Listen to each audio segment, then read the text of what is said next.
When Jake Morrison opened his door to the rain-soaked stranger that November night, he had no idea he was letting in a woman who would shatter every wall he'd spent 7 years building. The knock came at 9:47 on a Thursday, cutting through the sound of water hammering his roof like gravel thrown against tin. He'd just finished reading Where the Wild Things Are to his daughter for the third night running, Lily's current favorite, the one she insisted on with the stubborn certainty only a 7-year-old could muster. She was finally asleep, her small hand curled around the stuffed cat she'd named Mr. Whiskers, her breathing soft and even in the dim glow of her nightlight. Jake had been heading toward the kitchen, thinking about the leftover pizza in the fridge and the transmission he needed to finish rebuilding tomorrow, when the knock stopped him mid-step. He wasn't expecting anyone. He never expected anyone. His life had narrowed to a predictable circuit: the repair shop, the grocery store, Lily's school, home. The kind of routine that kept you upright when everything else had tried to knock you down. He moved toward the front door, his sock feet silent on the worn hardwood, and peered through the peephole. The porch light illuminated a figure huddled against the rain, arms wrapped around themselves, dark hair plastered to their head. A woman, young, shivering. Jake's first instinct was caution, the learned wariness of someone who'd been burned before, who'd rebuilt his life from ashes and couldn't afford another fire. But his second instinct, the one that lived deeper, was the same one that made him stop for broken-down cars on the highway, that made him fix Mrs. Henderson's lawnmower for free, that made him the kind of father who read the same story 3 nights running without complaint. He opened the door. The woman looked up, and Jake saw fear flicker across her face before she tried to hide it behind something that might have been dignity if it hadn't been trembling so hard. She was maybe 27, 28, with dark eyes that held more weight than someone that young should carry. Her jacket, expensive, even soaked through, clung to her frame, and she'd wrapped her arms around a designer leather handbag like it was the only solid thing left in the world. But it was the contradiction that struck him, the tailored clothes that screamed money, paired with the posture of someone who'd forgotten how to ask for help. Her voice barely rose above the rain. "I'm sorry. I'm so sorry to bother you. She stopped, her jaw clenching against the cold, or the emotion, or both. "My ride left me at the gas station about 2 miles back, and my phone's dead, and I don't—" Another pause, longer this time. "I saw your light." Jake should have said no, should have offered to call her a taxi maybe, or given her directions to the nearest hotel. Should have protected the quiet life he'd built, the safe space he'd created for Lily and himself. But he was looking at someone's daughter, standing in the rain, and he was thinking about how the universe had a way of keeping score, and he was remembering the version of himself that used to believe in helping even when it wasn't convenient. "Come inside. You're going to freeze." The relief that washed over her face was almost painful to see. "Thank you. God, thank you. I promise I'm not some kind of—" She was shaking so hard she could barely get the words out. "Just come in. We'll figure it out." She stepped across the threshold, dripping onto the small rug by the door, and Jake got his first real look at her in the light. Beautiful wasn't the right word, but it was the only one that came to mind in that moment. Not in the polished way of the women in the cologne ads Lily sometimes saw on TV before Jake changed the channel. Beautiful in a raw, unfinished way, like something expensive that had been left out in the weather too long. "I'm Sophia Lancaster." She set her handbag down carefully, like it might contain something breakable. "And I swear I'm not usually the kind of person who ends up stranded in the rain, knocking on strangers' doors at—" She glanced at the clock on the wall. "Jesus, almost 10. I'm so sorry." "Jake Morrison." He gestured toward the living room. "And you're not the first person to have a bad night. Sit down, I'll get you a towel." He moved to the linen closet in the hallway, listening to the soft sounds of her settling onto the couch, the creak of old springs that had held the weight of his family for longer than he liked to think about. This couch had been here when he'd brought his wife home from the hospital with newborn Lily, had been here through the fights that started quiet and ended with doors closing too hard. Had been here the night Sarah told him she couldn't do this anymore, couldn't do the small house and the modest life and the dreams that stayed dreams. Had been here through all the nights after, when he'd sat alone in the dark, wondering how you were supposed to explain to a 3-year-old why Mommy wasn't coming back. He grabbed a towel and one of his old sweatshirts, something warm and dry, and headed back to the living room. Sophia was perched on the edge of the couch, trying not to drip on anything, her hands folded in her lap. But Jake noticed the way her eyes had swept the room when she entered, not with curiosity, but with assessment, the same way someone might evaluate a property. The posture was perfect, despite the exhaustion, shoulders back even as they trembled. "Here." He handed her the towel and sweatshirt. "Bathroom's down the hall if you want to change, and I can throw your clothes in the dryer." She took them, her fingers brushing his briefly.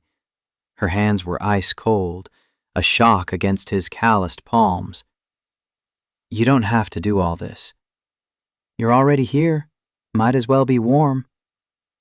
Something shifted in her expression, a crack in whatever wall she'd been holding up. "Thank you. I mean it down to my bones." While Sophia was in the bathroom, Jake moved to the kitchen and started a pot of coffee. His hands worked on autopilot, measuring grounds, filling the reservoir, while his mind tried to catch up with the reality of having a stranger in his house. He should probably call someone, make sure she was who she said she was, that this wasn't some elaborate setup for what? Robbing a mechanic who barely had 2 nickels to rub together? Kidnapping a 7-year-old from a house with locks that barely worked? No, he was being paranoid. The woman was scared and cold and stranded, and he'd done the right thing. That's all this was. The bathroom door opened, and Sophia emerged in his old Portland State sweatshirt, the one from the 2 semesters he'd managed before Lily came along and life demanded different priorities. It hung nearly to her knees, the sleeves rolled up 3 times, and she'd wrung most of the water from her hair. She looked younger like this, vulnerable in a way that made the expensive clothes from earlier seem like armor she'd been forced to shed. "I can't believe I ended up here. This whole night has been..." She stopped, shook her head. "I don't even know where to start." Jake poured 2 cups of coffee and brought them to the living room, settling into the armchair across from her. "Start wherever makes sense. You said your ride left you?" Sophia wrapped both hands around the mug like she was trying to absorb all its warmth at once. "I work for Lancaster and Associates, real estate development, and I was supposed to meet some colleagues tonight. We were going to this property showing downtown, but the person who was driving got into a fight with her assistant, and we stopped at this gas station, and she told me to get out. Just like that. Get out." She stared into the coffee. "And I did because I'm an idiot who doesn't know how to stand up for herself, apparently. And then she just drove off." Jake searched for a word that wouldn't sound judgmental. "That's a hell of a thing for a colleague to do." "Yeah, well..." Sophia's laugh was brittle. "I'm starting to realize I might not be great at picking people to trust, or reading situations in general." She took a sip of coffee, winced at the heat. "My phone died before I could call anyone else, and I didn't have cash for a taxi. And I started walking because what else was I supposed to do? And then it started raining harder, and I was so cold I couldn't think straight. And I saw your house, and..." She met his eyes. "And you opened the door, which was either really kind or really stupid, I'm not sure which yet. Probably both. But I've got a daughter, 7 years old, asleep down the hall. And if she ever ends up cold and scared and stranded somewhere, I hope someone would let her inside. Something in Sophia's expression softened, the hard edges of the executive facade melting just slightly. You're a good dad. I try to be. He set his coffee down. Look, I can charge your phone if you want to call someone to pick you up, or I can give you money for a cab. Whatever you need. Sophia hesitated, and Jake watched her weigh something internally, some calculation he couldn't quite read. Could I maybe just stay tonight? On your couch? I promise I'll be gone first thing in the morning, and I won't touch anything, and I can't face going back right now. Can't face explaining this, or dealing with the questions, or... She stopped. I know how that sounds. Woman shows up soaking wet asking to spend the night with a stranger, but I swear I'm not crazy. I'm just tired, and I just need somewhere to not be on display for one night. Jake should have said no.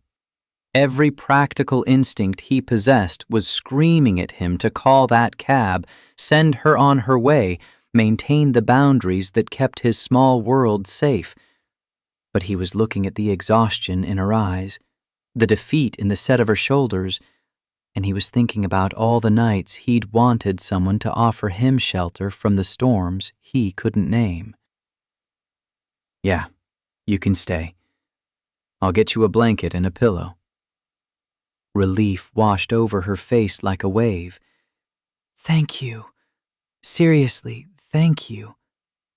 Jake set her up on the couch with the extra bedding from the hall closet, showed her where the bathroom was again, told her to help herself to anything in the kitchen if she got hungry. Sophia curled up under the blanket, still clutching the coffee mug, and watched him with those dark eyes that seemed to hold too many questions she didn't know how to ask. Jake, she said it as he was heading back to his bedroom. He turned. Yeah? Why did you open the door? Really? He thought about it for a moment, trying to find words for something that lived more in instinct than reason. Because someone needed help, and I remembered what it was like to need it. He left her there in the dim glow of the lamp he'd left on, and went to check on Lily before heading to his own bed. His daughter was still sleeping soundly, Mr. Whiskers tucked under her chin, her face peaceful in a way that made Jake's chest ache with the fierce protectiveness that had defined him since the moment she was born. He stood in the doorway, watching her breathe, and wondered what he'd just invited into their carefully constructed world. Sometimes the moments that change your life don't arrive with trumpets and fanfare. They come in the shape of a stranger knocking on your door in the rain, and you have to choose between safety and kindness, between protecting yourself and remembering that you used to be the kind of person who helped without counting the cost. Jake woke at 6:15 the next morning, the way he always did, his internal clock more reliable than any alarm. He lay there for a moment, listening to the sounds of his house settling, before he remembered the woman on his couch, the stranger he'd let spend the night, the beautiful executive who'd appeared out of the rain like something from a story he didn't know he was part of. He dressed quietly and padded down the hall, half expecting to find the living room empty, Sophia gone like she'd never been there at all. But she was still asleep, curled on her side with one hand tucked under her cheek, the blanket pulled up to her shoulders. In sleep, she looked peaceful, but Jake noticed the tension that remained even in rest, the way her body stayed coiled, as if ready to spring awake at the slightest sound. This was a woman who didn't know how to fully let her guard down, even in unconsciousness. He moved to the kitchen and started breakfast, the same thing he made every morning: scrambled eggs, toast, orange juice. The routine that anchored him, that gave shape to the hours before they sprawled out into something unmanageable. He was flipping the eggs when Lily appeared in the doorway, rubbing her eyes, Mr. Whiskers dangling from one hand. "Morning, sweetheart," You sleep okay?" Lily nodded, then froze, her gaze fixing on something behind him. Jake turned to see Sophia standing in the living room doorway, his sweatshirt rumpled from sleep, her hair a wild tangle around her face. She looked uncertain, like she wasn't sure whether she was allowed to be there in the daylight. "Hi." Sophia offered a small wave to Lily, who stared at her with the unabashed curiosity of a 7-year-old who'd just discovered something unexpected in her familiar world. "Who are you?" "This is Sophia.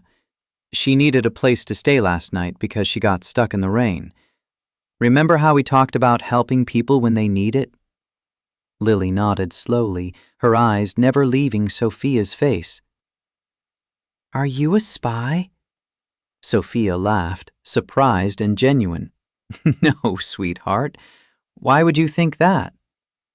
"Because you sleep weird, like Daddy does when he has nightmares. Like you're ready to run." Jake felt something twist in his chest at his daughter's observation, at the way she'd seen in seconds what he'd only half noticed himself. Sophia's smile faltered just slightly. "That's very perceptive. No, I'm not a spy.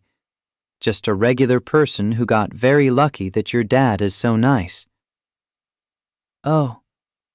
Lily considered this, her small face serious. "Do you like pancakes? Daddy makes really good pancakes on Saturdays, but it's Friday, so we're having eggs." "I think eggs sound perfect."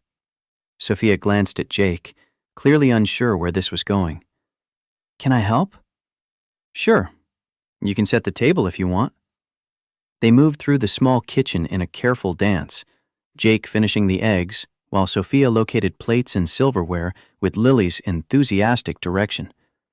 The little girl chattered about her school, about her teacher, Mrs. Rodriguez, who was nice except when you didn't clean up the art supplies, about the boy named Connor, who tried to trade her his chocolate milk for her apple slices at lunch yesterday.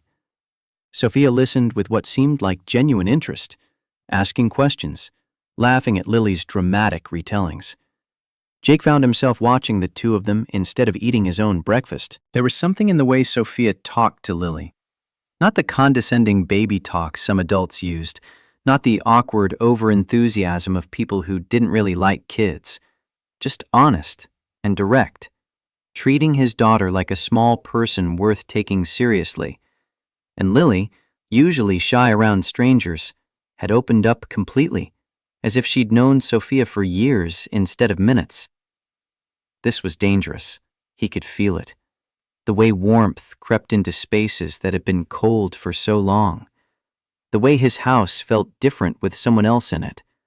The way Lily's laughter sounded louder, brighter, more alive. After breakfast, while Lily played with her dolls in the living room, Sophia helped Jake clear the dishes. They worked in comfortable silence for a few minutes before she spoke. "I should probably go. I've already taken up too much of your time." "You don't have to rush out. I don't have to be at the shop until 9. Sophia set a plate in the drying rack and turned to face him, leaning against the counter. "Can I ask you something?" "Sure." "Where's Lily's mom?" Jake had been expecting this question eventually. It always came up sooner or later when people realized he was doing this alone.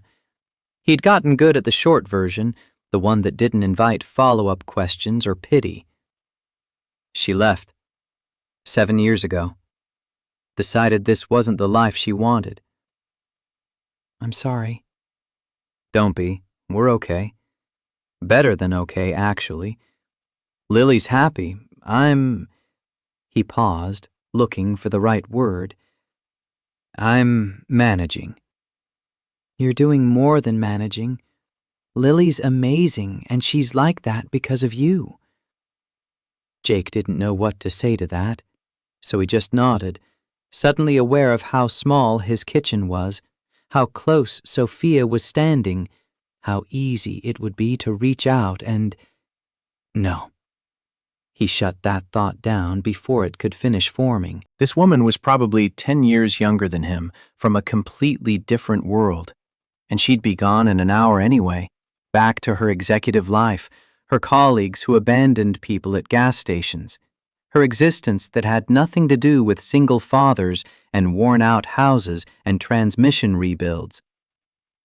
I should give you my number. Sophia pulled out her phone, now charged from the outlet near the couch. In case you ever need, I don't know, real estate advice? Bad investment tips? Jake smiled, despite himself. Yeah, that comes up a lot in my line of work. But he took out his own phone, and they exchanged numbers, and when Sophia's fingers brushed his as she showed him where to type in the contact, Jake felt that same jolt of something he'd felt the night before, something he didn't have a name for yet, something that felt like possibility. Sophia gathered her things, pulled on her jacket, still slightly damp from the dryer, and knelt down to say goodbye to Lily. It was really nice to meet you, and Mr. Whiskers. Are you coming back? Lily asked with the blunt directness of children who haven't learned yet that some questions are better left unasked. Sophia glanced at Jake, and he saw the same uncertainty he felt reflected in her eyes. I don't know, but I hope so. Jake walked her to the door, and they stood there for a moment in the early morning light, Portland's perpetual drizzle misting the air beyond the porch. Thank you for everything, for not turning me away, for giving me somewhere to land, I guess. You're welcome. And Sophia, if you ever need somewhere to land again, you've got my number. She smiled, a real smile this time, the kind that reached her eyes and made her face light up in a way that did complicated things to Jake's carefully guarded heart. I'll remember that. And then she was walking down his driveway, calling an Uber on her phone, disappearing into the gray morning like she'd been nothing but a dream.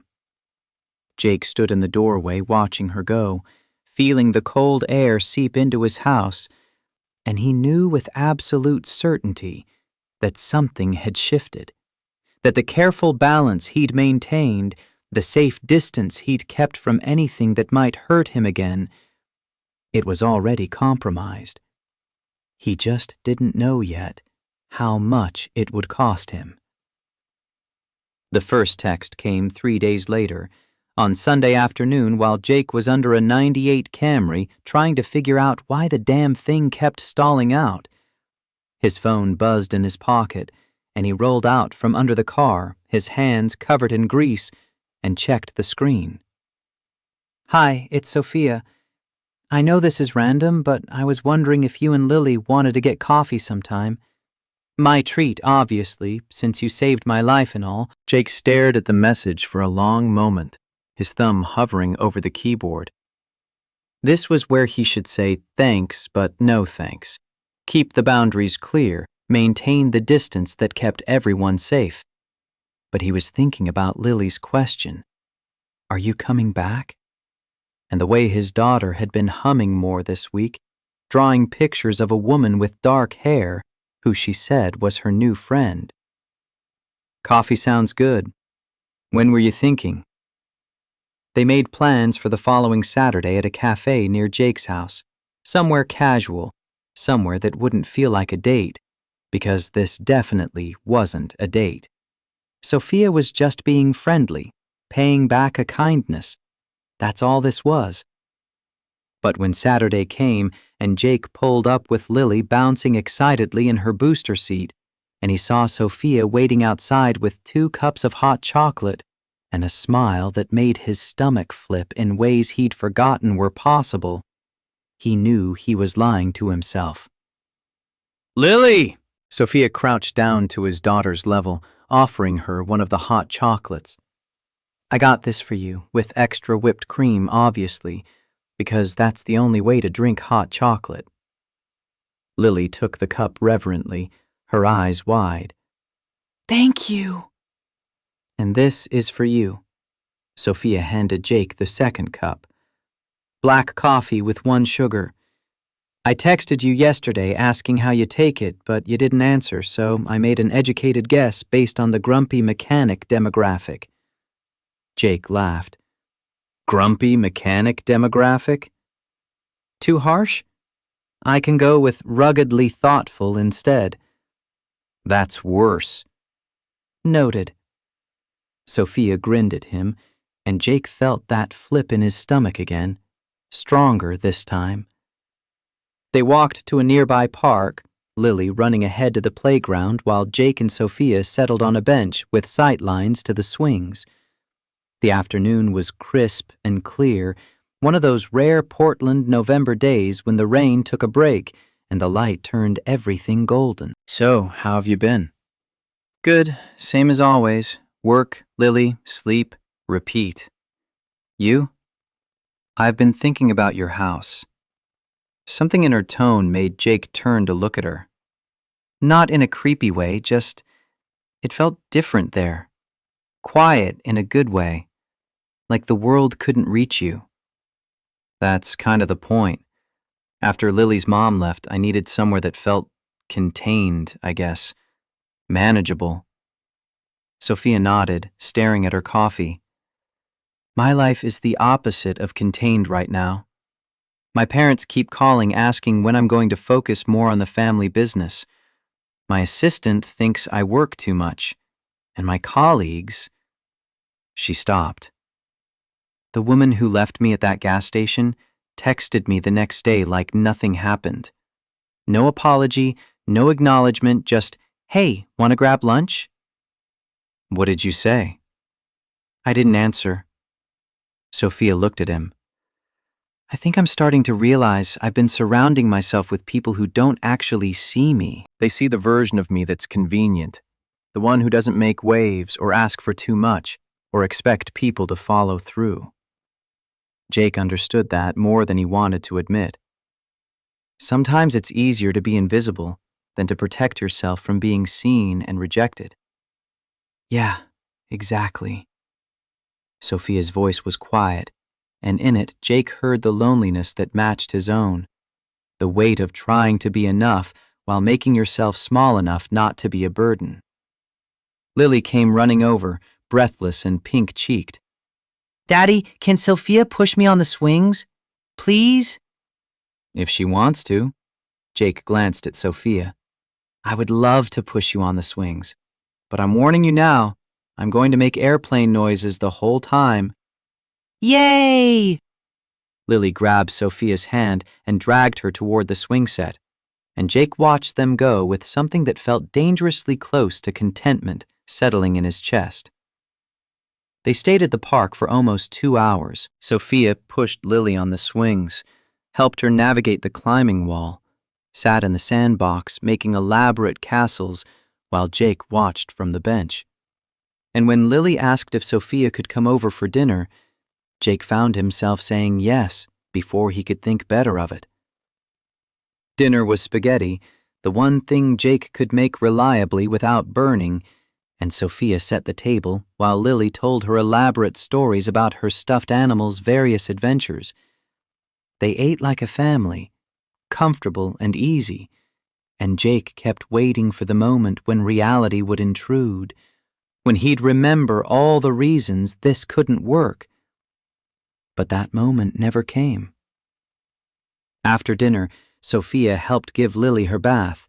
Another boundary crossed, another piece of normal domestic life that felt both foreign and perfectly natural. She read Lily bedtime stories in different voices, making his daughter giggle until she had hiccups. And when Lily finally fell asleep, Sophia and Jake stood in the doorway together, watching her breathe. She's incredible. You've done such a good job with her. Sophia whispered it, her shoulder almost touching Jake's. Thanks. She's pretty much my whole world. They moved to the living room, settling at opposite ends of the couch with careful space between them. The house was quiet except for the hum of the refrigerator and the distant sound of rain starting up again outside. Can I ask you something? Sophia said it after a while, her voice soft in the dimness. "Seems to be the theme tonight." She smiled, but it faded quickly. "Are you lonely?" The question hit harder than Jake expected. No one had asked him that before, not directly, not with that much genuine curiosity and care. "Yeah. Most days, yeah." "Me too. Even surrounded by people all the time." Maybe especially then. They sat in that shared admission for a moment, the weight of it settling between them like something solid and real. Jake knew he should say something to lighten the mood, to step back from whatever edge they were approaching, but he was tired of stepping back, tired of protecting himself from connection. "You can come back anytime you want. Lily would love it, and He stopped, made himself say it. "I would too." Sophia turned to look at him, and in her eyes, Jake saw the same fear and hope and desperate wanting that he felt. "Yeah?" "Yeah." She moved closer, not touching, but near enough that Jake could feel the warmth of her, could smell whatever soap or shampoo she used, something clean and simple that reminded him of rain. "What are we doing?" Her voice was barely above a whisper. "I don't know, but I don't want to stop." They didn't kiss, didn't cross that line. Not yet, but they sat there on the couch until almost midnight, talking about everything and nothing. Sophia's work, Jake's plans for the shop, the small moments that make up a life, the big questions that never get answered. And when Sophia finally left, stepping out into the rain with a promise to come back next weekend, Jake stood in the doorway and watched her go, with the knowledge that his carefully contained world was cracking open. And for the first time in 7 years, he wasn't afraid of what might get in. Sophia started coming over every weekend after that. She'd show up Saturday morning with art supplies for Lily, or coffee for Jake, or sometimes just herself. Showing up being enough. She became part of their rhythm, woven into the fabric of their modest life in ways that felt both sudden and inevitable. She brought color to the house, literally and figuratively. Art projects covered the kitchen table. Lily's drawings multiplied across the refrigerator. Sophia taught his daughter about primary colors and negative space, and how to see the world like an artist, all the shapes and shadows and light that most people missed. But it was the small things that undid Jake. The way Sophia remembered how he took his coffee, the way she'd help with dishes without being asked, the way she'd sprawl on the living room floor with Lily, completely unself-conscious, laughing like she'd never been told she was supposed to be dignified. The way she looked at him sometimes when she thought he wasn't watching, with something that made his breath catch and his carefully maintained walls tremble. They were careful, though, always careful. They didn't touch more than was necessary, didn't let their conversations drift too far into dangerous territory. Maintained the fiction that this was just friendship, just kindness, just two lonely people finding comfort in each other's company. The fiction lasted almost a month before it shattered completely. It was a Friday night, not their usual routine, but Sophia had texted saying she'd had a horrible day and could she please just come hide in his living room for a while. Jake said yes, because he always said yes to her now. When she showed up an hour later, her eyes were red and her hands were shaking worse than the night they'd met. "What happened?" Jake pulled her inside, his protective instincts firing on all cylinders. "I got into a fight with my father." Sophia's voice was unsteady, each word seeming to cost her something. "He called to tell me he's cutting my autonomy at the company unless I start acting more like the executive he raised me to be.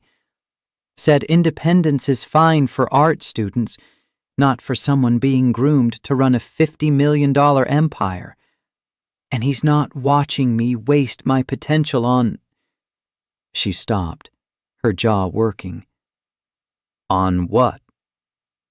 On distractions. That's what he called it. My life outside the office. This. She gestured vaguely at Jake's house, at him, at everything they'd been building. Jake didn't think. He just reached for her, pulled her into his arms, and let her press her face against his chest. She clutched his shirt like she was drowning, and he was the only solid thing left in the world. And Jake held her and thought about all the ways people could break you by loving you wrong. You're not wasting your potential. You're not a distraction. Anyone who can't see how much light you bring to everything you touch is blind. Sophia pulled back just enough to look up at him, tears still streaming down her face. How do you do that? Do what? Make me feel like I matter. Like I'm not just... like I'm enough, exactly as I am. Because you are. You are enough, Sophia. More than enough. And then, somehow, Jake was never quite sure who moved first. They were kissing. Soft at first, tentative, like they were both waiting for the other person to pull away. But neither of them did. The kiss deepened, became something desperate and honest and 3 months overdue. Sophia's hands tangled in Jake's hair, and he pulled her closer, trying to close a distance that had nothing to do with physical space. When they finally broke apart, both breathing hard, Jake's first thought was, Lily's asleep down the hall, followed immediately by, this changes everything, followed by, I don't care. We shouldn't, Sophia started, but Jake cut her off with another kiss, softer this time. Probably not, but I'm tired of shouldn't. They moved to the couch, tangled together in ways that felt both new and familiar, and they kissed until Jake's jaw ached and Sophia's lips were swollen and the rain outside had turned from drizzle to downpour. They didn't go further than that, not with Lily in the house, not yet, but what they had was enough, more than enough. I should go. Sophia whispered it eventually, though she made no move to leave his arms. You should stay, Jake countered, and meant it in ways that had nothing to do with tonight. Jake, I know this is complicated. I know you're younger than me and in a completely different place in your life. I know I come with a kid and a mortgage and more baggage than anyone should have to deal with. But Sophia... He made himself say it. I'm falling for you.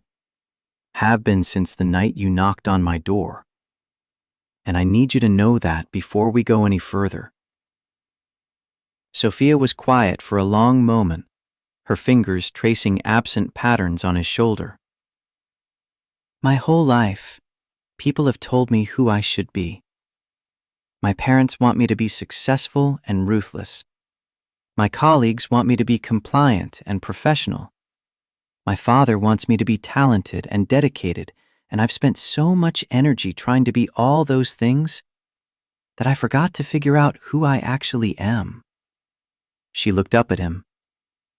But when I'm here with you and Lily, I don't feel like I have to be anything except myself. And that's terrifying, because I'm not sure I know who that is yet. But it's also the only place I want to be. So stay. Jake said it again, putting everything into those 2 words. It's not that simple. My father, if he knew about you, about us, he'd lose his mind. Single father, mechanic in his 30s, that's not exactly what he had planned for me. And what about what you have planned for you? Sophia smiled, sad and honest. I'm working on that part. She left shortly after, promising to text when she got home, And Jake lay awake most of the night, thinking about the way she'd felt in his arms, the way she'd kissed him like he was air and she'd been drowning, the way his whole life had rearranged itself around this woman who'd shown up shivering on his doorstep 12 weeks ago. He was in trouble. Deep, complicated, probably going to end badly trouble. But when his phone buzzed at 1:43 in the morning with a text that just said, "I'm falling too," Jake smiled in the darkness and thought that maybe trouble was worth it. The next few weeks existed in a strange, suspended reality. Sophia came over more often, sometimes on weekends, sometimes stealing away for a few hours on weekday evenings, always fitting herself into the spaces of Jake's life with an ease that should have been impossible, but somehow wasn't. They were careful around Lily, never more than friendly in front of her, but the current between them was impossible to ignore. Every accidental touch lingered. Every shared look carried weight. They were two people trying to pretend they weren't falling in love while actively tumbling headfirst. Sophia met Lily's teacher at pickup one day when she happened to be visiting. Mrs. Rodriguez assumed she was Jake's girlfriend, and he didn't correct her. Just let Sophia handle the assumption with grace and warmth, and that smile that made his chest tight. She came to Lily's school winter performance and cheered louder than anyone else when his daughter remembered all the words to Jingle Bells. She helped Jake fix the leaky faucet in the bathroom, holding the flashlight while he worked, and they ended up kissing in the hallway after, wet and laughing and covered in rust. She was becoming essential. That was the dangerous part. Jake had built his life to be self-sufficient, to need nothing he couldn't provide for himself and Lily.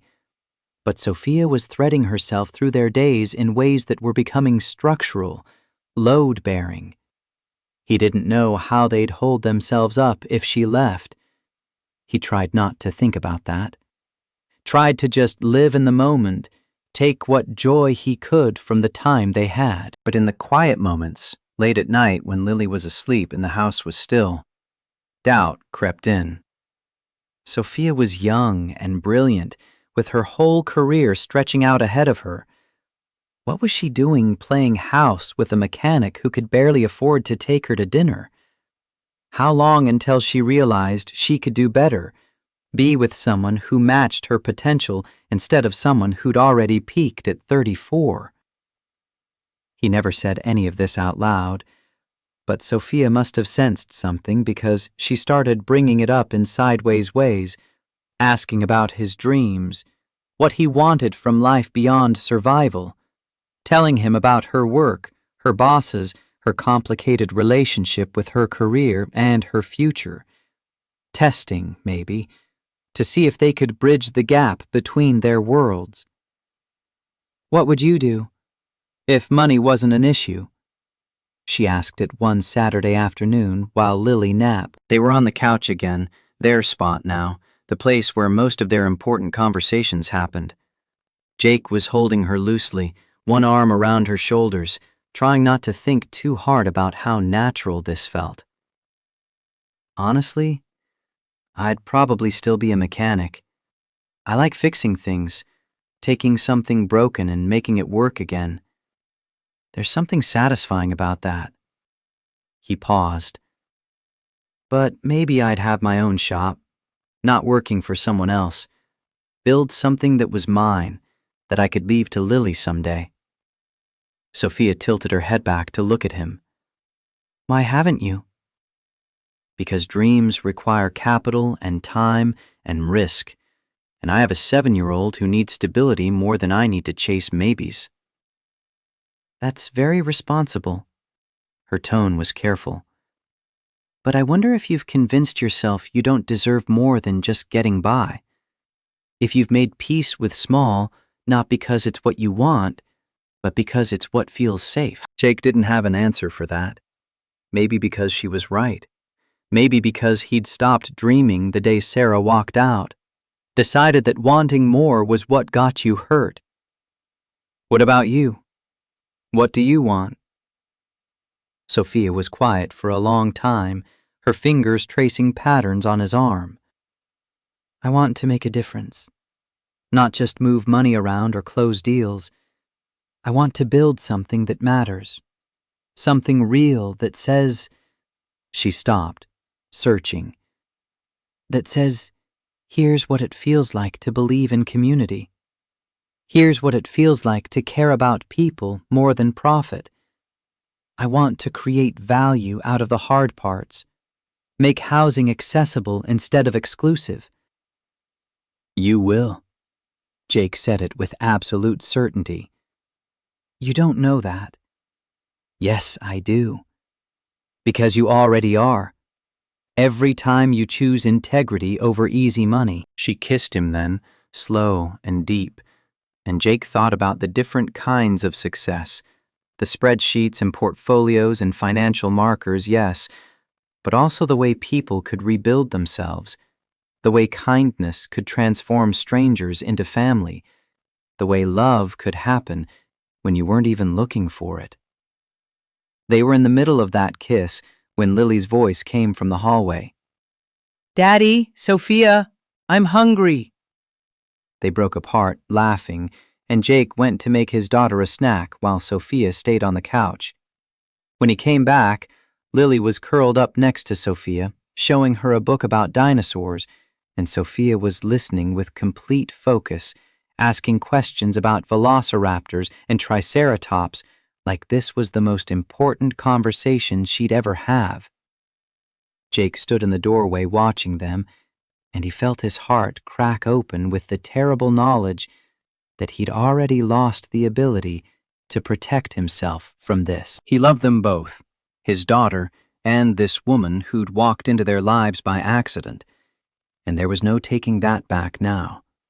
Whatever came next, whatever price he'd have to pay for these borrowed moments, it was already too late to save himself.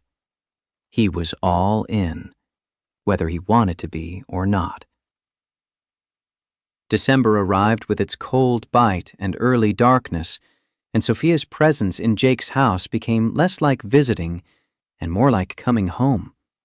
She had a toothbrush in the bathroom now, a drawer with spare clothes, a favorite mug that Lily had picked out for her at the thrift store, bright yellow with a chipped handle that Sophia refused to let Jake replace.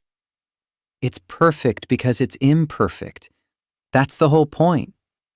She'd said it while cradling the mug like something precious, and Jake had understood that she wasn't just talking about dishware. She'd started bringing her laptop over, working remotely some afternoons, setting up in the corner of the living room where the light came through the window just right. Lily would sit beside her, working on drawings, and Jake would pretend to read the paper while actually watching them, the way Sophia's face went soft and focused when she reviewed contracts, the way she'd pause to help Lily mix colors or show her how to hold a pencil, the way she'd glance up sometimes and catch him staring and smile like she knew exactly what he was thinking. They still hadn't told Lily what was happening between them. Jake wasn't sure how to explain something he barely understood himself. What were they? Dating felt too casual for the way Sophia had woven herself into every corner of his life. Partners felt presumptuous for a relationship that was still so new, still so fragile. But Lily was 7, not stupid. She'd started calling Sophia at bedtime when Sophia wasn't there, insisting that Jake put her on speaker so she could say goodnight. She'd draw pictures of the three of them, stick figures holding hands under a smiling sun, and tape them to the refrigerator with the unself-conscious certainty of a child who didn't yet know that families came in wrong shapes. And one morning, while Jake was making breakfast, Lily had looked up from her cereal.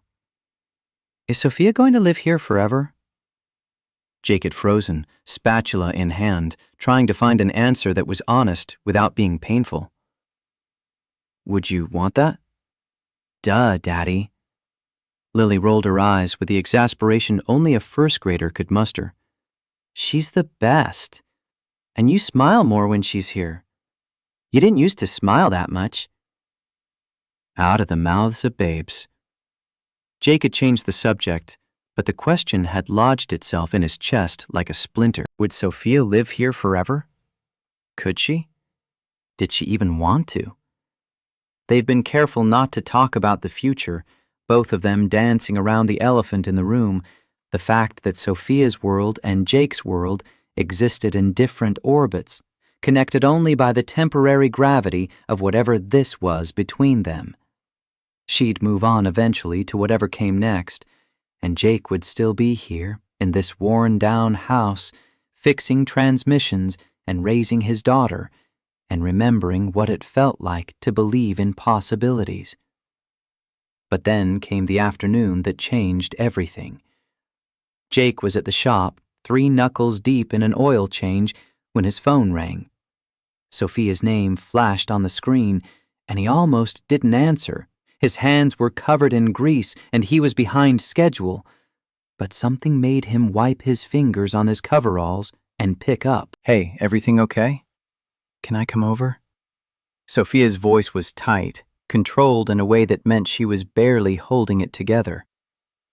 I know it's Thursday and we usually wait until the weekend, but I just need to see you. Of course, I'll be home by 6. Do you need me to come sooner? No, 6 is fine.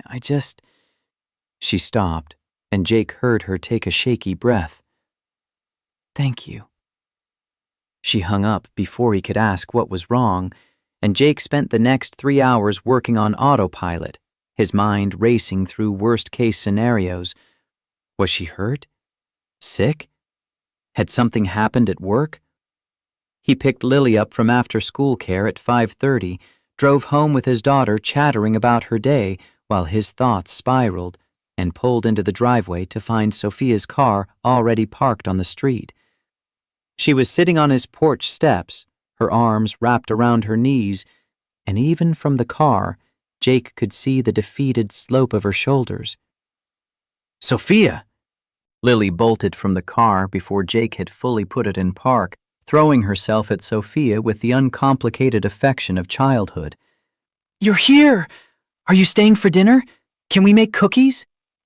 Sophia caught Lily, held her tight, and when she looked up at Jake over his daughter's head, her eyes were red-rimmed and exhausted. Hey, sweetheart. Cookies sound perfect, but first, can you go inside and draw me a picture of Mr. Whiskers? I want to hang it in my office, but it has to be really special. Lily, easily redirected by the promise of an important artistic mission, nodded seriously and ran inside.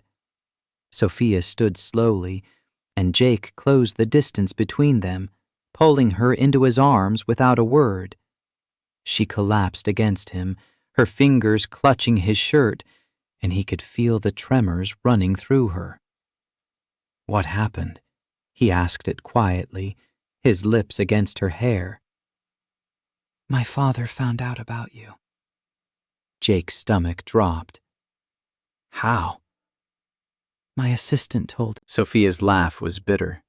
Apparently she's been concerned about my choices lately. Thought they should know I was spending all my time with a single father instead of focusing on my career. Very thoughtful of her. Sophia, they want to meet you. She pulled back enough to look at him, and Jake saw fear in her eyes, raw and honest. Tomorrow. They're driving up from Lake Oswego and they want to have dinner with us. All of us. You, me, Lily. They said... Her voice cracked. They said they want to see what I've been choosing over my future. Jake felt anger spike hot in his chest, not at Sophia, never at Sophia, but at the people who'd raised her to believe that love was something you had to choose over everything else, that happiness came with prerequisites. Okay, we'll have dinner with them. Jake, you don't understand. My father, he's not going to be nice about this. He's going to look at your house and your job and your life, and he's going to... She stopped, her jaw clenching. He's going to try to make me feel ashamed. And the worst part is, it might work. Then we won't let it work. Jake cupped her face in his hands, making her look at him. I'm not ashamed of my life. I'm not ashamed of my daughter, or my house, or the fact that I fix cars for a living. And if your parents can't see past that to who you are when you're here, to how happy you are, then that's their failure, not ours. Tears spilled down Sophia's cheeks. What if I'm not strong enough to stand up to them? You are. You walked away from a life that was killing you and knocked on a stranger's door in the rain. You already did the hard part. This is just telling them about it. She kissed him then, desperate and grateful, and Jake poured everything he couldn't say into that kiss, all his fear and hope and fierce determination to protect this thing they'd built, this fragile, beautiful thing that shouldn't work, but somehow did. Lily's voice called from inside. I'm done with the picture! They broke apart, both breathing hard. We can do this. Sophia whispered it, more to herself than to him. We can do this. Jake agreed and prayed he was right. The Friday evening arrived with the inevitability of a storm you could see building on the horizon. Jake cleaned the house top to bottom, not because he thought it would make a difference, but because he needed to do something with his hands, needed to feel like he had some control over what was about to happen. Sophia showed up at 4 with a bottle of wine that probably cost more than Jake made in a day, her hands shaking as she set it on the counter. They'll be here at 6. My mother texted that they made good time. Because of course they did. Heaven forbid they be late to judge my life choices. Hey. Jake caught her hand, pulled her close. Whatever happens, we're going to get through it. You, me, and Lily. That's what matters. What if they don't approve? Then they don't approve. It doesn't change anything. But even as he said it, Jake knew he was lying. Of course it changed things. Sophia was still tied to her parents in ways that mattered, still dependent on their approval in ways she was just beginning to recognize. If they cut her off, if they made her choose between her family and this relationship, Jake didn't know what she'd do. Didn't know what he'd want her to do. Lily, blissfully unaware of the tension, was excited about having guests. She'd insisted on wearing her favorite dress, the purple one with the stars, and had arranged all her stuffed animals on the couch in what she called a fancy welcome party. She kept asking why Sophia seemed sad, and Jake kept deflecting. And by the time 6 o'clock rolled around, his nerves were stretched so tight he thought they might snap.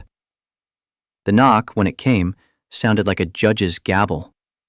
Jake opened the door to find 2 people who looked like they'd stepped out of a catalog for successful upper-class living.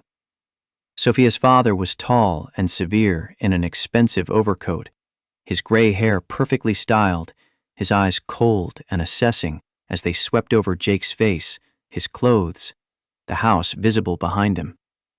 Sophia's mother was elegant in that brittle way some women achieved. Designer haircut, tasteful jewelry, smile that didn't reach her eyes. Mr. and Mrs. Lancaster. I'm Jake Morrison. Please come in. Richard Lancaster's handshake was perfunctory, his grip just short of aggressive. Mr. Morrison. He stepped inside, his gaze cataloging everything.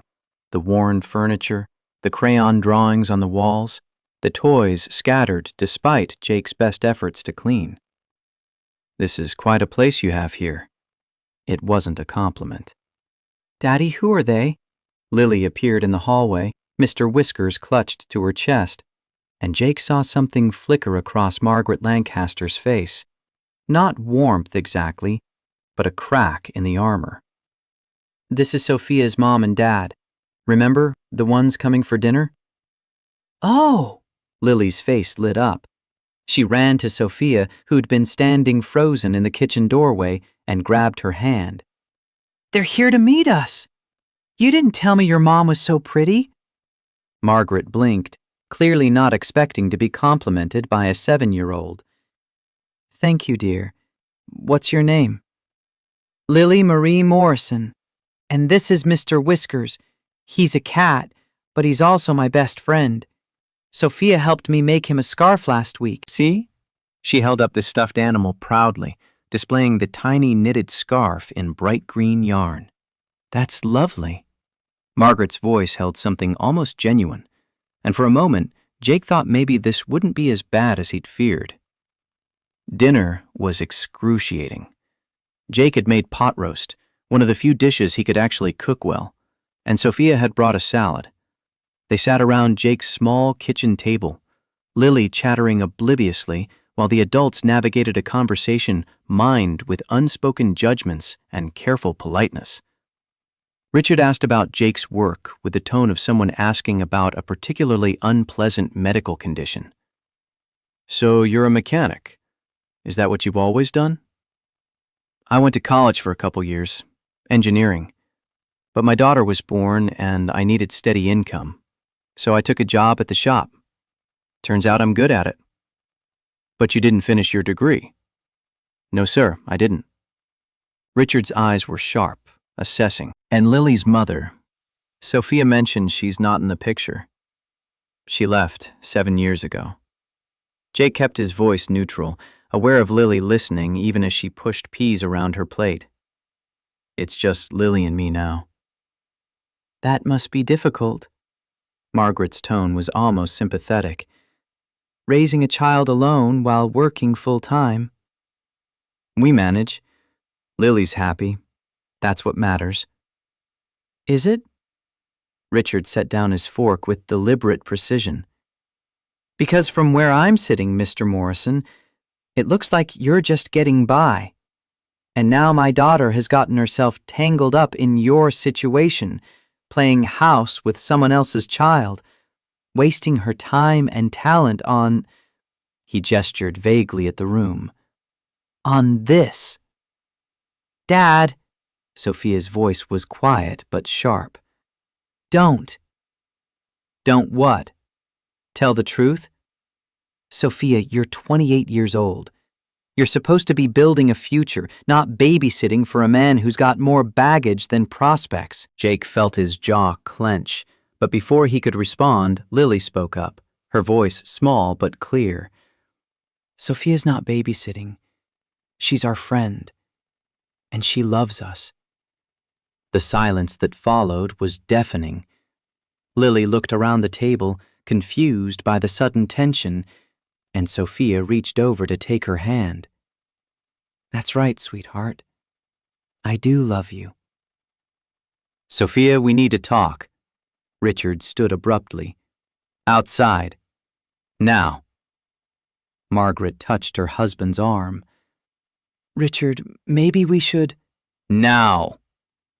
Sophia looked at Jake, and he could see her wavering, the old pattern of accommodation and fear warring with the person she was trying to become. Jake wanted to tell her to stay, to stand her ground, but he also knew this was her choice to make, her fight. Okay. She stood, squeezed Lily's hand once more, and followed her parents out to the porch, leaving Jake and Lily alone in the kitchen. Lily looked up at him, her eyes wide and worried. Did I say something wrong? No, baby, you said exactly the right thing. Jake pulled her into his lap, holding her close. Through the window, Jake could see Sophia and her parents on the porch. He couldn't hear the words, but he could see Richard gesturing sharply, Sophia's shoulders hunching, Margaret standing slightly apart with her arms crossed. The body language told him everything he needed to know.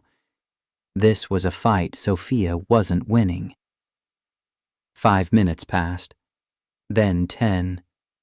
Lily had fallen asleep against Jake's chest, exhausted by the emotion she didn't fully understand when the front door finally opened. But only Sophia's parents came back inside. Jake's blood went cold. "Where's Sophia?" Richard's face was stone. "In the car. We're leaving, and Sophia won't be coming back." "What did you say to her?" "We explained reality." Richard's voice was clipped. That she has 6 months until her contract review, and she needs to focus on her career, not fantasies with a mechanic who can barely provide for his own child. We're limiting her company credit cards, and she'll be moving back to the estate after her next performance evaluation if things don't improve. You can't. She's an adult. You can't force her. I can make her life very difficult if she chooses to defy me, and I will. I'm not going to stand by and watch my daughter throw away her potential on some fantasy of domestic bliss with a man who has nothing to offer her. Margaret at least had the decency to look uncomfortable. "Mr. Morrison, please understand. We only want what's best for Sophia." "No." Jake's voice was low and dangerous. "You want what's easiest for you. What looks good on your Christmas card. You don't care what makes her happy." "Happiness is not the same as security. Sophia will thank us for this someday." They left without another word, and Jake stood in his doorway holding his sleeping daughter, watching the sleek sedan pull away with Sophia in the back seat. He caught one glimpse of her face through the window, stricken, devastated, looking back at him like someone being dragged underwater before they turned the corner and disappeared. Jake carried Lily to bed, tucked her in with Mr. Whiskers, and sat on the edge of her mattress for a long time, just watching her sleep. His phone buzzed with a text, and his heart leapt until he saw it was from an unknown number. "This is Richard Lancaster. Delete Sophia's contact. If you attempt to reach my daughter again, I will pursue legal action for harassment. Stay away from her, or I will make your life and your daughter's life very difficult." Jake stared at the message until his vision blurred. Then he threw his phone across the room and put his head in his hands and tried to remember how to breathe. The next 3 weeks were the longest of Jake's life. He went through the motions: work, Lily, sleep, repeat. But everything felt muted, colorless, like the world had been drained of something essential. Lily kept asking for Sophia, why she didn't come over anymore, and Jake kept lying. "She's busy with work. She'll visit soon. Don't worry." Until finally, Willie stopped asking and just drew sad pictures of a girl with dark hair who was always walking away. Jake tried to give Sophia space, tried to respect whatever choice she'd made that night, but every time his phone rang, his heart jumped. Every time the door knocked, he hoped. And every night he lay awake wondering if she was okay, if she was thinking about him, if she regretted what they'd almost had. He almost called her a dozen times, typed out messages he never sent, drove past the Lancaster and Associates building once, and hated himself for it. He was a 34-year-old man pining like a teenager, and the worst part was he couldn't even be angry with her. She'd been backed into a corner by people who were supposed to love her, forced to choose between her heart and her survival. What was she supposed to do? But anger came anyway, hot and bitter and directed at himself, for letting himself believe this could work, for opening his heart when he knew better, for dragging Lily into it, letting her get attached to someone who was never going to stay. He'd failed his daughter again, let hope override common sense, and now they were both paying the price. December rolled into January. Portland's rain turned relentless, the kind of cold wet that soaked into your bones and stayed there. Jake threw himself into work, taking extra shifts, staying late to avoid going home to the house that felt too empty now. His boss asked if he was okay, and Jake lied. Mrs. Henderson asked where that nice young woman had gone, and Jake changed the subject. Even Lily's teacher pulled him aside after pickup one day, concerned about his daughter's recent drawings, all those pictures of people walking away. "Is everything all right at home?" Mrs. Rodriguez asked it gently, her eyes kind but worried. "We're fine, just some changes. We'll be okay." But he wasn't sure he believed it. On a Tuesday evening in late January, Jake was making dinner, mac and cheese from a box because he couldn't summon the energy for anything more complicated, when Lily came into the kitchen holding one of the pictures Sophia had drawn for her, a watercolor of a garden, bright and alive with color. "I miss her, Daddy." The simple honesty of it broke something in Jake that had been holding together through sheer stubbornness. He knelt down to his daughter's level, pulled her into a hug, and let himself admit the truth. "I miss her too, baby. So much." "Is she ever coming back?" Jake wanted to say yes, wanted to promise that love was enough, that everything would work out, that people didn't just walk away from things that mattered. But he'd learned the hard way that promises were just words until someone chose to keep them. "I don't know. But I know she loved us. That was real, even if it's over." Lily nodded against his shoulder, her small arms tight around his neck, and they stayed like that until the water boiled over on the stove and the smoke alarm started beeping. That night, after Lily was asleep, Jake finally let himself look at the pictures on his phone, all the photos he'd taken over those few perfect months. Sophia covered in finger paint, laughing. Sophia and Lily making snow angels in the first snow of December. Sophia asleep on his couch, her face peaceful in the lamplight. Sophia looking at him with such open affection that it physically hurt to remember. He should delete them, should let himself move on, accept that this chapter had closed. But he couldn't make himself do it. Couldn't erase the evidence that she'd been here, that she'd mattered, that for a little while they'd been something close to a family. His phone buzzed with an email notification, and Jake almost ignored it, probably spam or a reminder from Lily's school about some upcoming event. But something made him check. It was from an address he didn't recognize, a random string of letters and numbers at a free email service. The subject line was blank.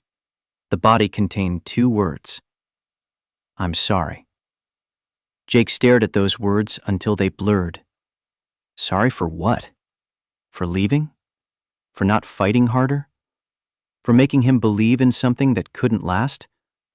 He wanted to be angry, wanted to throw the phone again, wanted to feel anything except this hollowness that had taken up residence in his chest. Instead, he typed back 2 words of his own. "Me too."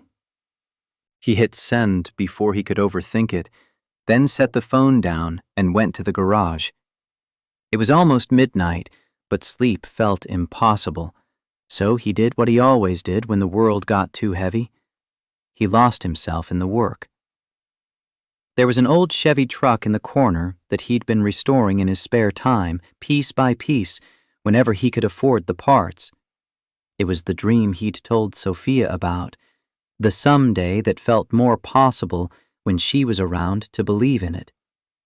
Jake worked until his hands were filthy and his back ached, until the physical exhaustion might be enough to let him sleep, and when he finally headed inside at 3 a.m, his phone was dark and silent.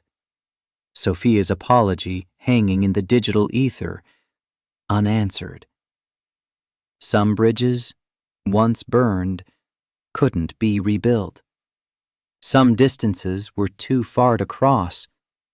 Some choices, once made, couldn't be unmade. Jake had learned that lesson before. He just hadn't expected to have to learn it again. But life, as it always did, continued. February arrived with its brief false promises of spring, then March with its rain and renewal. Lily turned 8 with a small party in their backyard, just a few kids from school, cake from the grocery store, the kind of simple celebration that was all Jake could manage. His daughter blew out her candles and made a wish she wouldn't tell him, and Jake wondered if she was wishing for the same thing he was. The shop stayed busy. Bills got paid. Lily's drawing slowly started including other subjects besides the dark-haired woman who'd left. Jake even went on a date. Just one, set up by his boss's wife who was worried about him.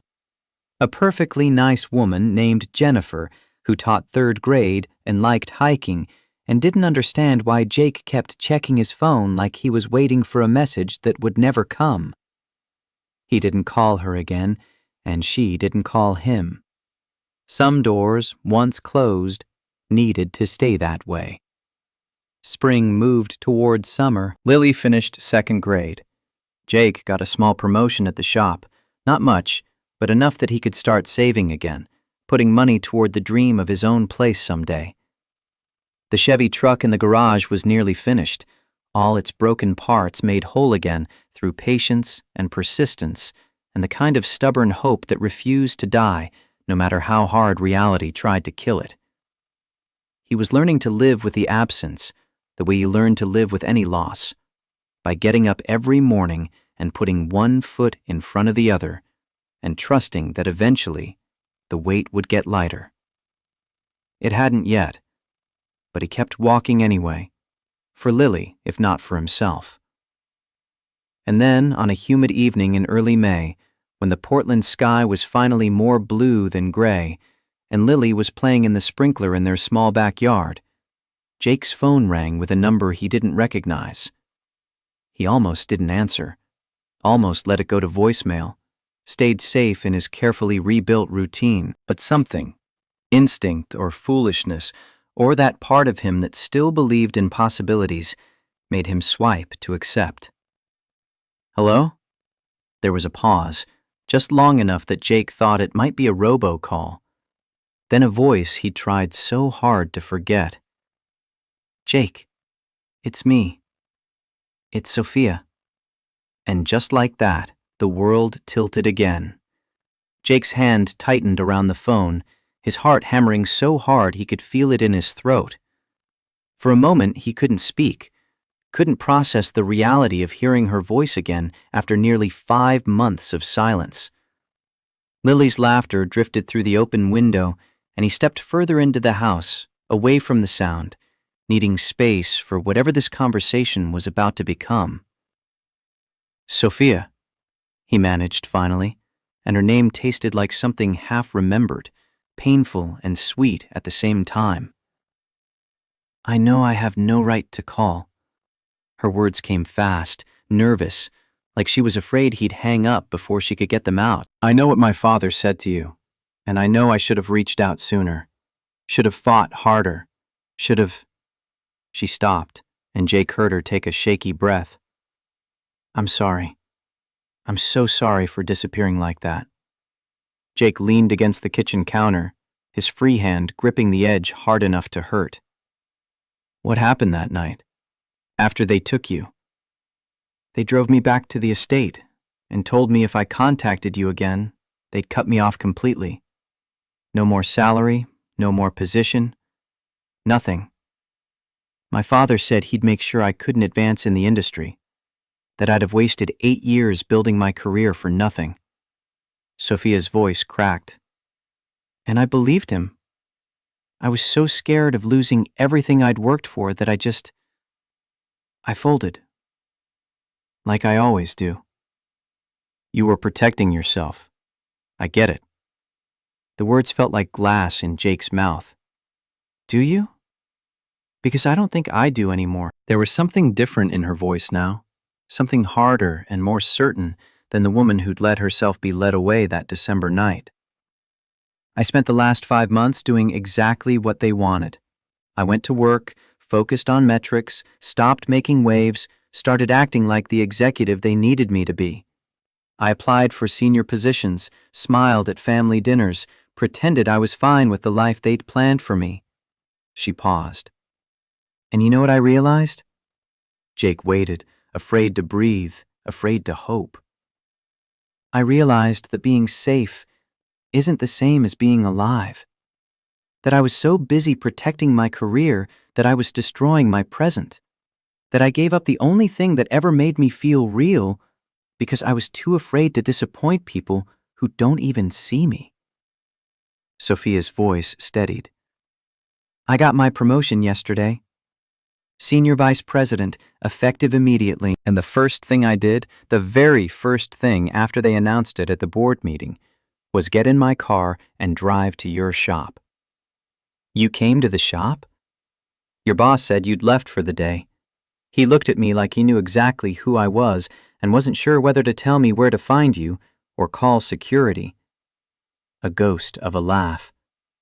I didn't know if you'd moved, if you'd want to hear from me, if I'd burned everything so completely that there was nothing left to salvage. But I had to try. I had to at least tell you that I was wrong, that I'm sorry, that not a single day has gone by when I haven't thought about you and Lily and that house that felt more like home than anywhere I've ever lived. Jake closed his eyes, emotion threatening to choke him. Sophia, Wait, please let me finish. She was crying now. He could hear it. I don't expect anything from you. I don't expect you to forgive me or take me back or even want to see me. I just needed you to know that what we had was real, that it mattered, that you and Lily changed my life in ways I'm still figuring out how to articulate, and that I'm done living according to someone else's definition of success. I'm done choosing safe over honest. Where are you right now? Jake asked it quietly, his heart pounding against his ribs. In my car. Parked about 3 blocks from your house because I'm too scared to actually knock on your door. Jake felt something break open in his chest, grief and anger, and a hope so fierce it terrified him. Are you still on Maple Street? At the corner by the big oak tree? How did you? Yes, I'm at the corner. Stay there. I'm coming to you.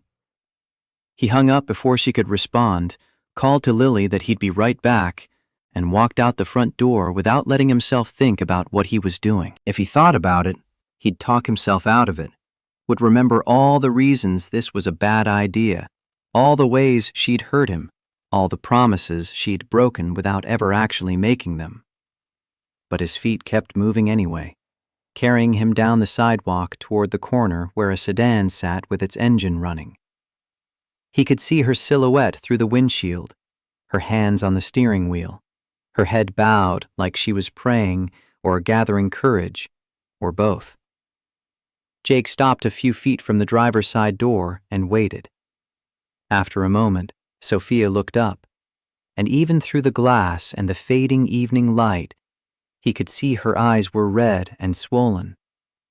She turned off the engine and got out slowly, like she was afraid any sudden movement might make him disappear.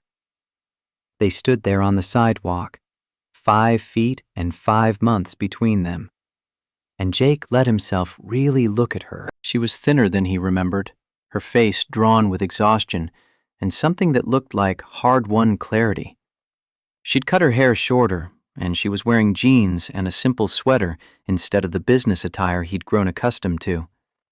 She looked older, sadder, real in a way she hadn't been before, like suffering had stripped away the last of her pretense. Hi. Sophia's voice was soft, her hands twisting together in front of her. Hi, Jake replied, and his voice came out rougher than he'd intended. I know I hurt you. I know I hurt Lily.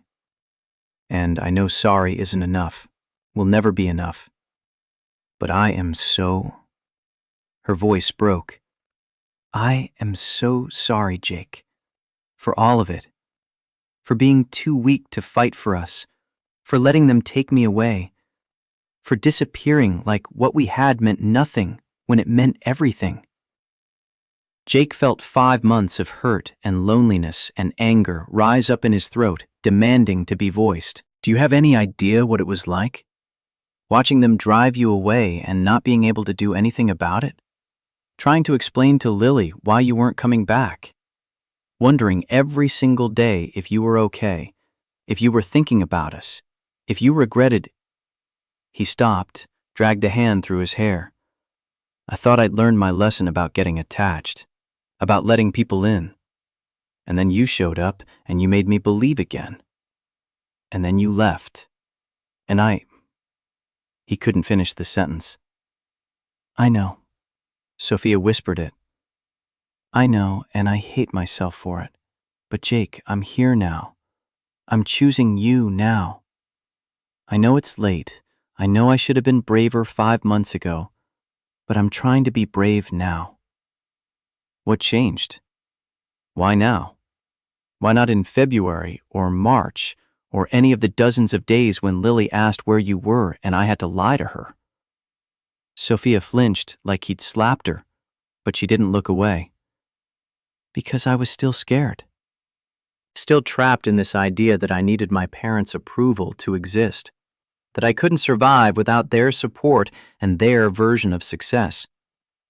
But the promotion did something to me. I worked so hard for it, sacrificed so much, and when they finally gave it to me, I realized they didn't win. They broke something. They took the person I was becoming and they crushed her back into the box they'd built. Her jaw clenched, and I let them. I chose fear over love, and I've been paying for that choice every single day since. And now? Jake's voice was barely above a whisper. Now I'm done paying. Done choosing their expectations over my happiness.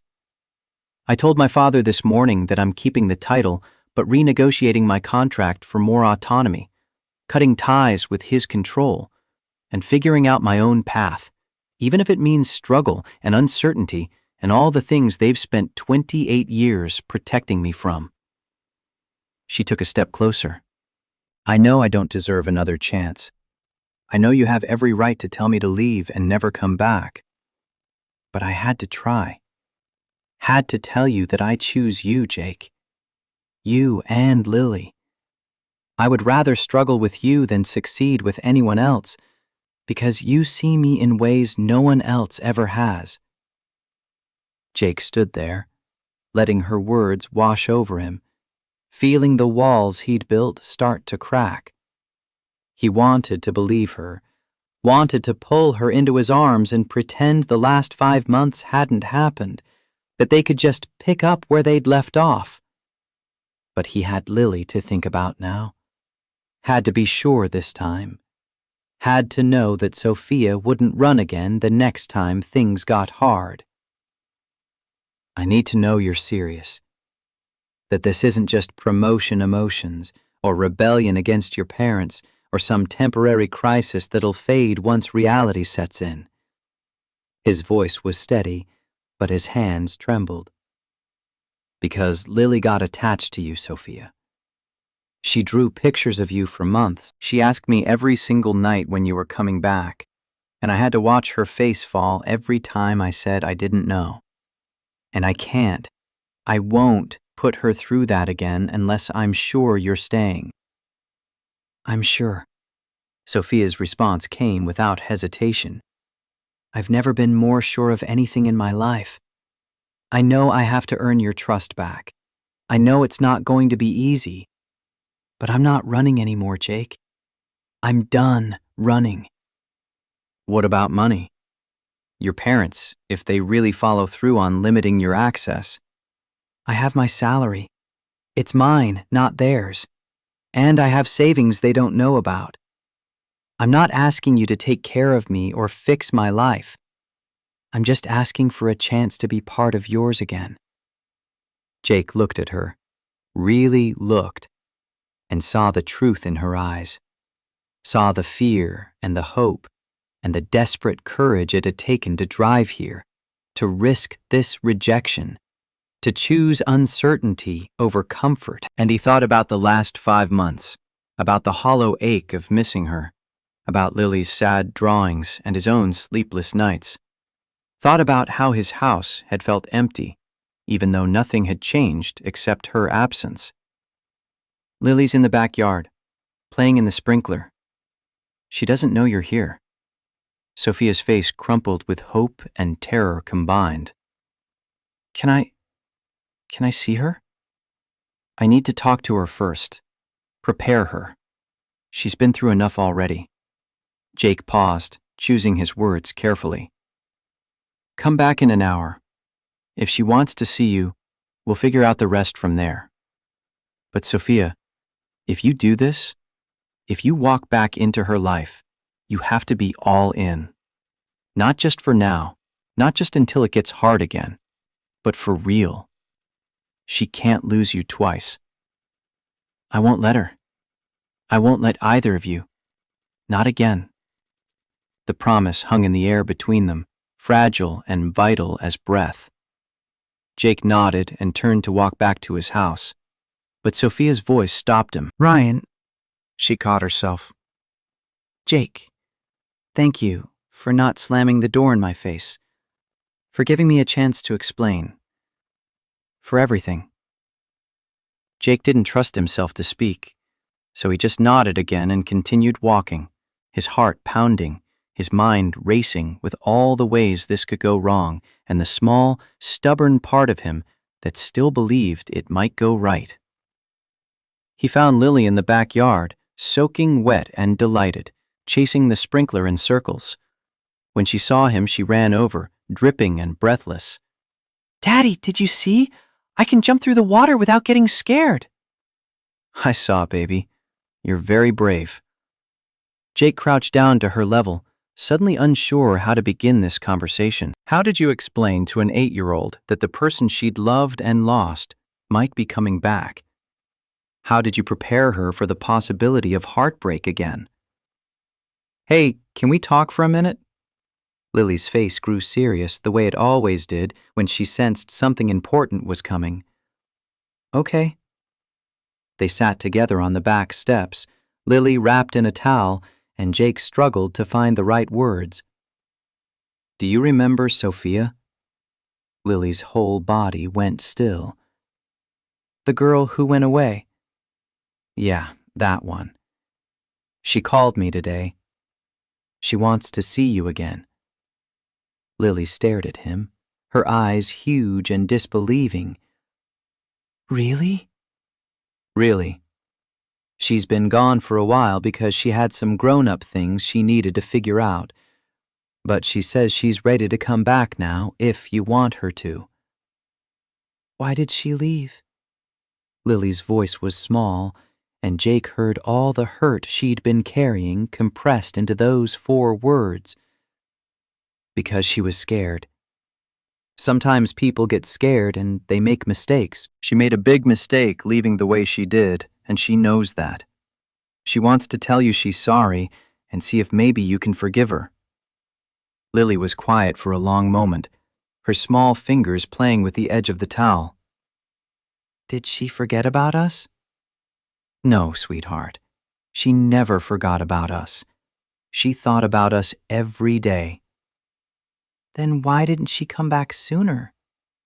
It was the same question Jake had asked, and he gave Lily the same answer Sophia had given him.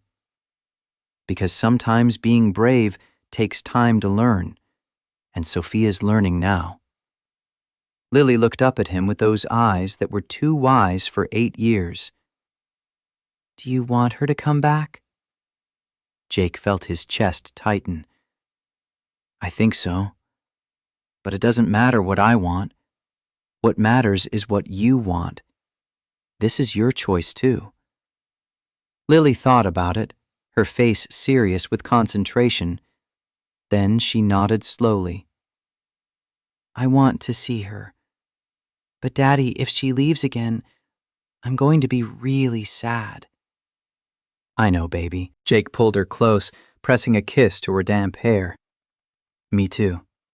That's why we're going to be careful this time. We're going to make sure she's really staying before we let ourselves believe it completely. Okay?" "Okay." Lily's voice was steady, trusting. Can I wear my purple dress? The one with the stars? Jake laughed despite himself. Sure, kiddo. Let's get you cleaned up. The next hour passed in a blur of nervous preparation.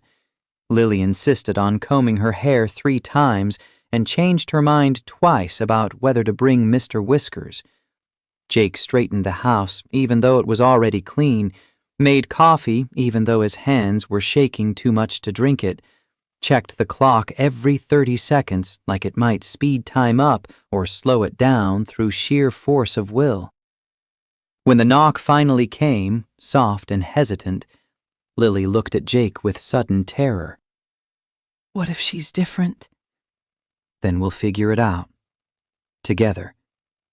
He took her hand and opened the door. Sophia stood there holding a small succulent in a ceramic pot, something green and growing, a peace offering or a promise, or both. She looked at Lily and her face transformed, tears spilling over before she could stop them. Hi, Lily. Her voice was barely a whisper. Lily stood frozen for a moment, caught between wanting to run forward and wanting to protect herself from being hurt again. Then, with a decision that seemed to surprise even her, she let go of Jake's hand and walked slowly toward Sophia. You came back. It wasn't quite a question. I came back, and I am so sorry for leaving. I made a really big mistake and I hurt you, and I understand if you're mad at me. Sophia knelt down to Lily's eye level, setting the plant aside. Lily studied her face with that unnerving directness children have. My daddy says you were scared. I was.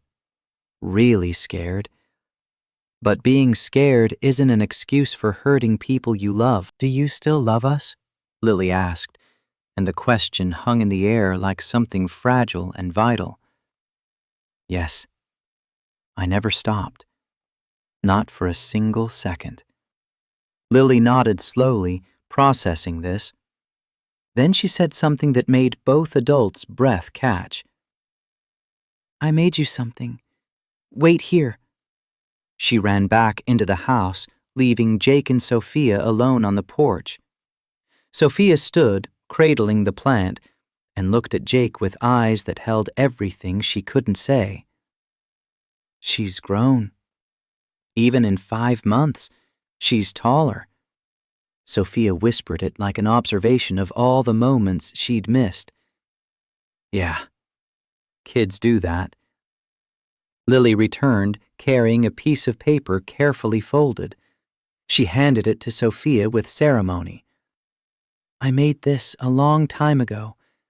I was going to give it to you when you came back. Sophia unfolded it with trembling hands. It was a drawing, 3 stick figures holding hands under a rainbow, the colors bright and hopeful. Across the top in Lily's careful 2nd grade printing. Our family. Sophia pressed the drawing to her chest like it was the most precious thing she'd ever received. And when she looked at Lily again, she was crying so hard she could barely speak. Can I hug you? She managed to get the words out. Lily nodded, and Sophia pulled her close, and Jake watched them cling to each other on his front porch and felt something break and heal in his chest simultaneously. He wanted to protect them both from more pain, wanted to believe this time would be different, wanted to trust that Sophia's choice was permanent. But all he could do was stand there and hope. And sometimes, hoping was the bravest thing you could do. Come inside. We should talk. They settled in the living room, Lily pressed against Sophia's side like she was afraid to let her go, and for the next 2 hours, they talked about everything. Sophia told them about her last 5 months, about the work and the pressure, and the slow, painful process of realizing she'd betrayed herself and the people she loved. Lily told Sophia about school, about her new teacher, about the chapter book she was reading where a girl went on adventures with a dragon.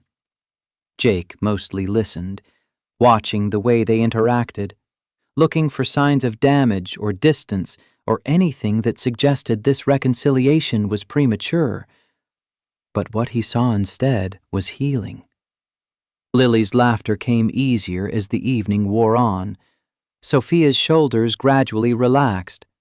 The conversation flowed naturally, picking up threads from 5 months ago and weaving them into something that acknowledged the break, but didn't dwell on it.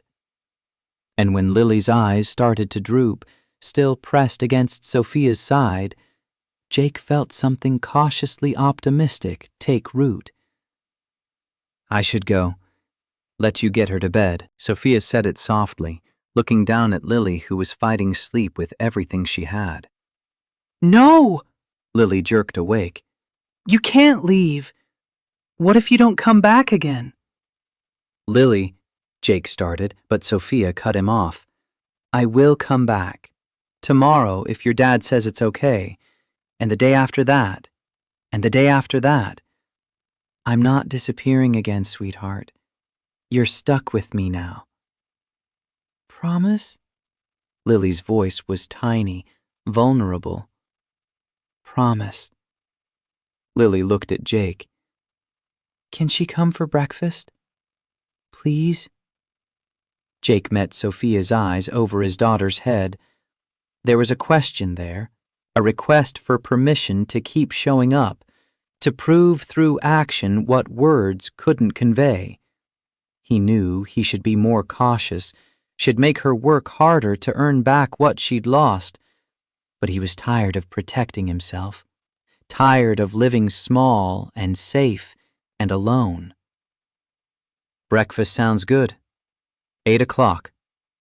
Sophia's smile was like sunrise. "I'll be here." She stood to leave, and Lily hugged her one more time, fierce and tight. Then Jake walked Sophia to the door while Lily ran to get ready for bed, and in the privacy of the entryway, Sophia touched his arm lightly. "Thank you for letting me try again. I know I don't deserve—" "Maybe it's not about deserving. Maybe it's about choosing. You chose us today. Let's see if you keep choosing us tomorrow." Jake interrupted her gently. "I will. Every day for as long as you'll let me." She left with Lily's drawing clutched carefully in her hand, and Jake stood in his doorway, watching her taillights disappear into the gathering dark. Behind him, he could hear Lily singing in the bathroom, the sound bright and joyful in a way it hadn't been for months. And for the first time since that terrible night in December, Jake let himself believe that maybe, just maybe, broken things could be put back together after all. The question was whether they'd be stronger in the broken places, or whether the cracks would always remain, waiting for the next pressure to make them shatter completely.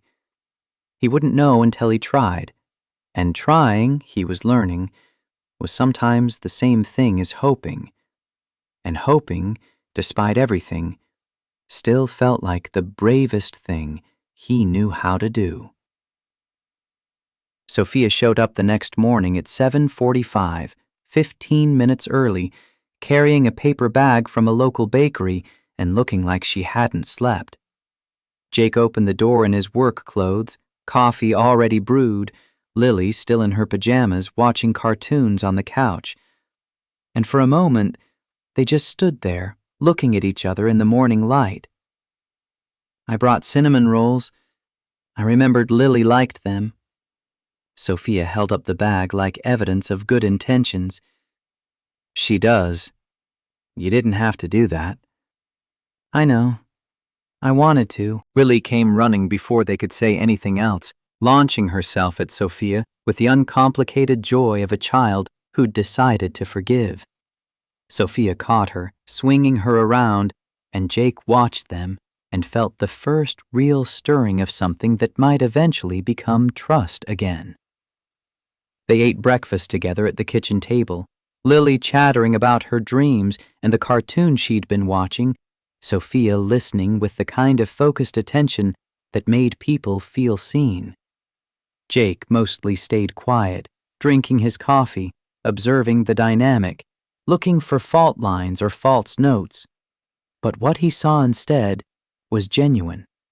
Sophia asking questions and meaning them, Lily responding with growing confidence, the rhythm they'd had before tentatively rebuilding itself. After breakfast, Jake had to leave for work, a full day at the shop, unavoidable. He stood in the doorway with his keys in his hand, torn between responsibility and the instinct to stay and supervise, to make sure Sophia didn't disappear the moment he turned his back. "I can stay with her, if you're comfortable with that. I don't have to be at the office until this afternoon." Sophia offered it quietly, reading his hesitation. Ryan looked at Lily, who was already pulling Sophia toward her room to show her the new book she'd gotten from the library. His daughter was practically vibrating with happiness, and he knew what the answer should be, knew that trust had to start somewhere, that at some point he had to choose to believe Sophia's promises instead of protecting against her potential betrayal. "Okay, but Lily has a playdate at noon with her friend Sophie. Sophie's mom will pick her up." "I'll make sure she's ready," Sophia promised. Jake nodded and headed for the door, then stopped and turned back. "Sophia." She looked up from where Lily was tugging on her hand. "Don't make me regret this." "I won't." There was such quiet certainty in her voice that Jake almost believed her. Work was impossible. Jake went through the motions, changing oil and rotating tires and replacing brake pads, but his mind was 3 miles away in his small house where his daughter was rebuilding trust with a woman who'd broken it. He checked his phone obsessively. No missed calls, no emergency texts, nothing to suggest disaster, but the anxiety wouldn't settle. He'd been burned before, learned the hard way that the people you loved could leave without warning, and pattern recognition was a survival skill that didn't just switch off because you wanted it to. But at noon, his phone buzzed with a text from Sophie's mom. "Got Lily. She seems really happy today. Everything good?" Jake typed back a simple, "Yeah, thanks," and felt some of the tension ease from his shoulders. Sophia had followed through. Small thing, maybe, but it mattered. The day dragged on. Jake finished his last job at 5:30, cleaned up, and drove home expecting to find the house empty, Lily still at Sophie's until the scheduled 6 o'clock pickup. Instead, he found Sophia's car in his driveway and lights on in his kitchen. He walked in to find her at the stove, stirring something that smelled like actual home cooking, and the sight stopped him in the doorway. She'd made herself at home in his space again, knew where the pots were and how he liked things organized, and it felt both comforting and terrifying. "You're back. I hope you don't mind. I thought I'd make dinner. Lily will be home soon, and I figured—" She stopped, suddenly uncertain. "I'm sorry, I should have asked. I can go if this is too much, too fast."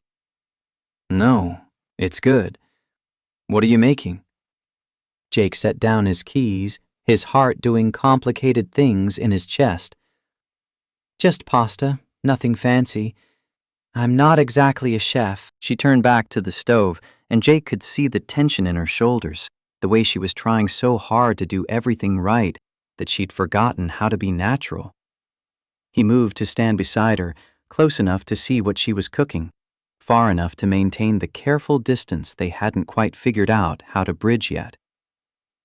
"How was Lily this morning?" "Happy.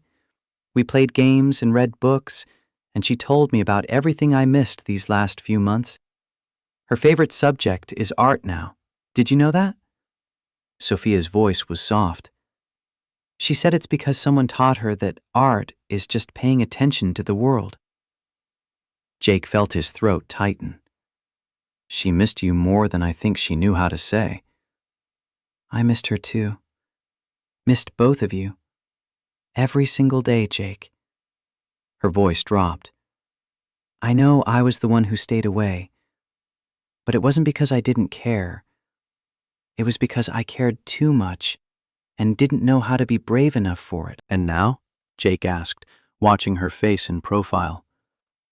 Are you brave enough now? Sophia met his eyes, and hers were clear and honest in a way they hadn't been last night. The exhaustion burned away to reveal something harder underneath. I'm trying to be. That's all I can promise. Then I'm trying. They stood there in his kitchen with the pasta boiling between them, and Jake wanted to reach for her, wanted to close the distance and kiss her and pretend the last 5 months had been a bad dream. But he couldn't. Not yet. The hurt was still too fresh, the trust too fragile. Lily came home at 6, bursting through the door with Sophie's mom behind her, and the spell broke.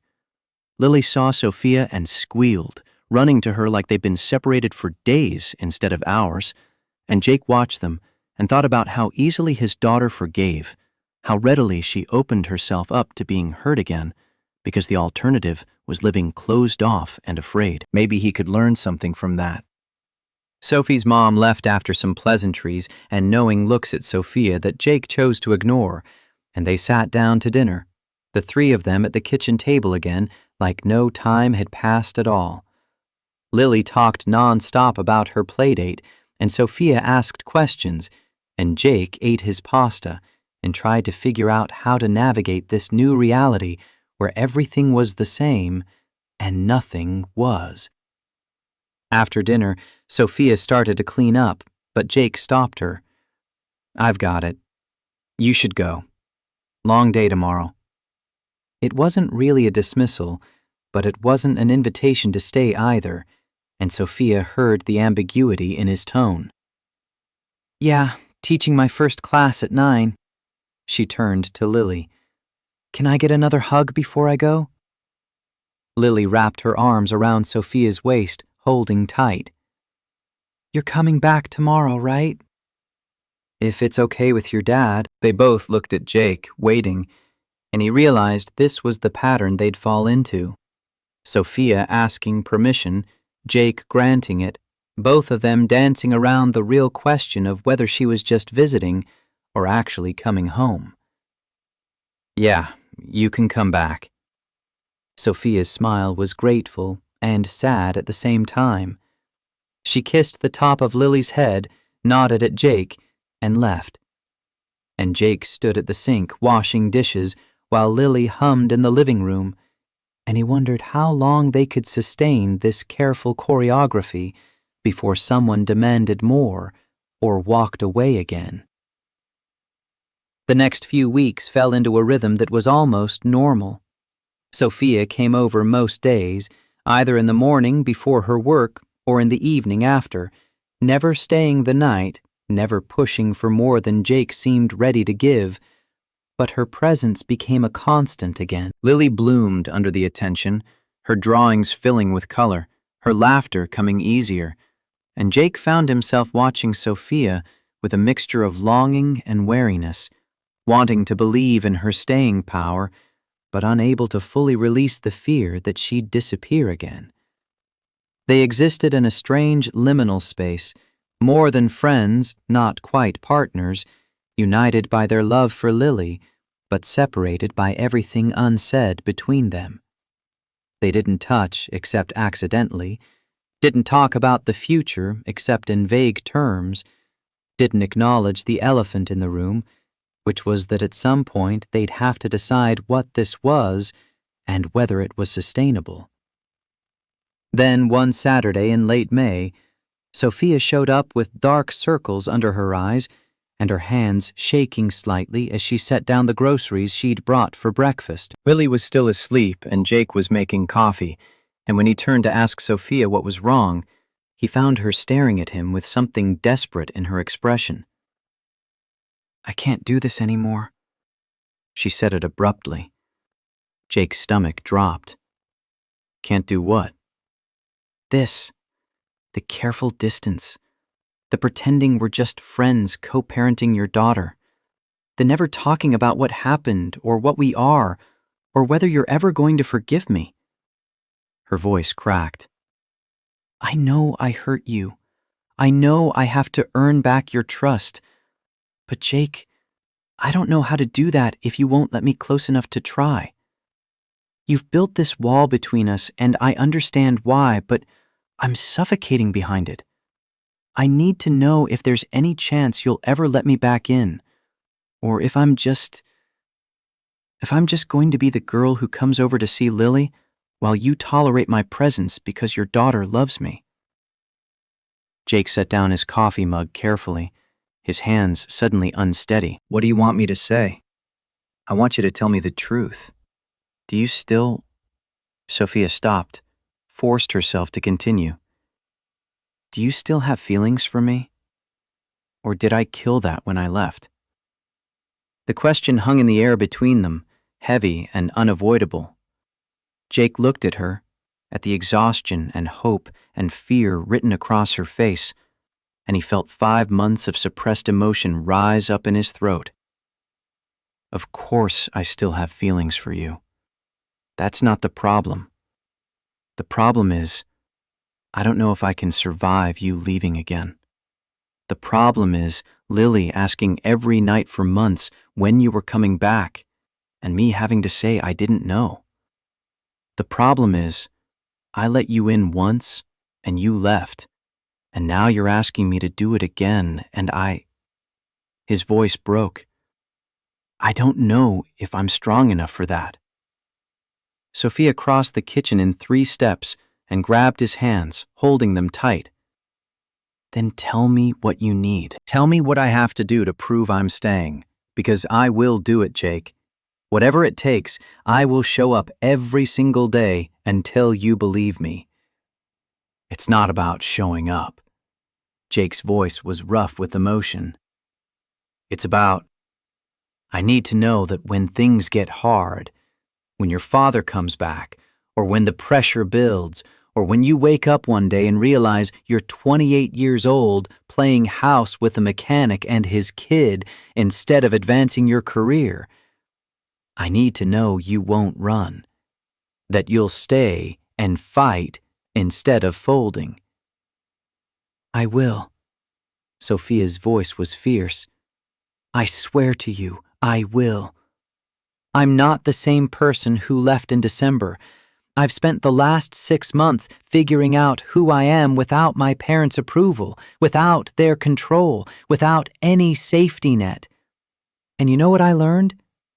I learned that the only thing I can't live without is this. You and Lily and the family we were building before I got too scared to see how precious it was. Jake wanted to believe her, wanted to pull her close and kiss her and let down all his defenses. But the fear was still there, cold and insistent, reminding him of all the ways this could go wrong. I need time. I know that's not fair to you, but I need more time to trust that this is real. Sophia nodded, blinking back tears. Okay. I can give you time, just please don't shut me out completely while you're taking it. I'm not shutting you out. I'm protecting myself and Lily. I know. And I understand, but Jake, she squeezed his hands. While you're protecting yourself, don't forget to leave room for the possibility that this could work. That I could be who you need me to be. Because I'm already that person. I've already chosen you. I just need you to choose me back. Before Jake could respond, Lily's voice came from the hallway. Sophia, are you staying for breakfast? They pulled apart quickly, and Sophia wiped her eyes before turning with a smile. Yes, sweetheart, I'm staying. But as she moved to greet Lily, Jake saw her shoulders hitch slightly, saw the effort it took to push down her emotion and be present for his daughter. And he realized with sudden clarity that Sophia was hurting too, that she'd made mistakes, but was doing everything she could to fix them. That she was showing up every day, trying to prove herself, living in this uncertain space because she believed they were worth the wait. Maybe it was time he started believing it too. That afternoon, after Sophia left for work and Lily was occupied with a craft project, Jake called his sister in Seattle. Michelle was 5 years older, had 2 kids of her own, and had been the one to hold him together when Sarah left. She was also the only person besides Lily who knew about Sophia. So she came back. Michelle's voice held no judgment, just observation. Yeah, 3 weeks ago. And how do you feel about that? Jake leaned against the kitchen counter, staring at the wall where one of Sophia's drawings still hung, something she'd made for Lily back in December, a watercolor of a garden in impossible colors. I don't know. Scared mostly. She says she's changed, that she won't leave again. But how am I supposed to know that? You're not. That's the thing about trust, Jake. You can't know. You can only choose to believe or choose to protect yourself. And neither choice is wrong, but they lead to very different places. Michelle paused. What if I choose wrong? Then you deal with it. But what if you choose right? What if she really has changed and you miss out on something real because you're too scared to try again? Jake closed his eyes. Lily's already attached to her again. If Sophia leaves, it's not just me who gets hurt. Lily's 8. She's resilient. And honestly, watching you model healthy relationships and appropriate risk-taking is probably better for her than watching you live scared and closed off. Michelle's tone gentled. Look, I'm not saying jump in with both feet. I'm just saying maybe stop standing on the edge waiting for someone to push you. Make a choice. Either tell her it's not going to work and let her go, or commit to trying for real. This half in, half out thing isn't fair to anyone. She was right. Jake knew she was right, but knowing and doing were different things, and the gap between them felt impossibly wide. He spent the next few days thinking about what Michelle had said, watching Sophia with Lily, seeing how she'd integrated herself back into their lives with patience and consistency. She never asked for more than he offered, never pushed, just showed up day after day, being exactly who she'd promised to be. On Thursday evening, after Lily was in bed, Sophia lingered in the doorway, preparing to leave, and Jake found himself saying something he'd been thinking. Stay for a bit. I want to talk. They settled on the couch, their old spot, the place where most of their important conversations had happened, and Jake took a breath and made himself say what he'd been thinking. I've been unfair to you, keeping you at arm's length but not letting you go, making you prove yourself over and over without giving you any indication that it's working. Jake, let me finish. You hurt me when you left. Really hurt me. And I've been holding on to that hurt as protection, as a reason to not take the risk again. But Michelle, my sister, she pointed out that I'm not actually protecting anyone. I'm just punishing us both for a mistake you've already apologized for and are actively working to fix. He turned to face her. I'm not saying I'm all the way there yet. I'm not saying the fear is gone, or that I fully trust this won't fall apart. But I'm saying, he reached for her hand, tentative. I'm saying, I want to try. Really try. Not this halfway thing we've been doing, but actually being together and seeing where it goes. You mean it? Sophia's voice was barely a whisper. Yeah, I mean it. But I need you to understand what you're signing up for. I come with baggage and a kid and a life that's not glamorous. I work long hours at a job that barely pays enough. I live in a house that's falling apart. And I'm still learning how to trust again. It's not going to be easy. I don't want easy. Sophia was crying now, tears streaming down her face as she gripped his hand like a lifeline. I want real. I want you and Lily and this messy, imperfect life you've built. That's all I've ever wanted. Jake pulled her close and she collapsed against him, and they held each other on that couch while Portland's perpetual rain started up outside. And for the first time in 6 months, Jake let himself believe that maybe broken things could be made whole, that maybe second chances were real, that maybe choosing love over fear was worth the risk. I'm scared. He admitted it quietly, his lips against her hair. Me too, Sophia whispered back. But I'd rather be scared with you than safe with anyone else.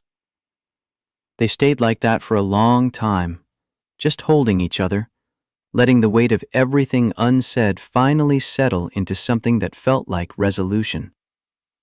And when Sophia finally pulled back to look at him, Jake saw his own hope and fear reflected in her eyes. Can I kiss you? She asked it softly. In answer, Jake cupped her face and closed the distance between them. The kiss was different than he remembered, less desperate, more certain, a promise instead of a question. Sophia kissed him back with something that felt like coming home, and Jake thought about all the ways a person could be lost and found, broken and healed, afraid and brave. When they finally broke apart, both breathing hard, Sophia rested her forehead against his. I love you. I should have said it before. Should have said it that night in December before they took me away. But I'm saying it now. I love you, Jake Morrison. I love your daughter. I love this life you've built from scratch. And I'm not going anywhere. Jake felt something crack open in his chest, that last piece of armor finally giving way. I love you too. Never stopped, even when I wanted to.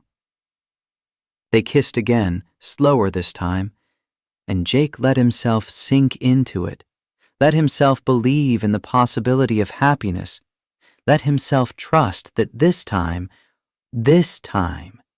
things might actually work out.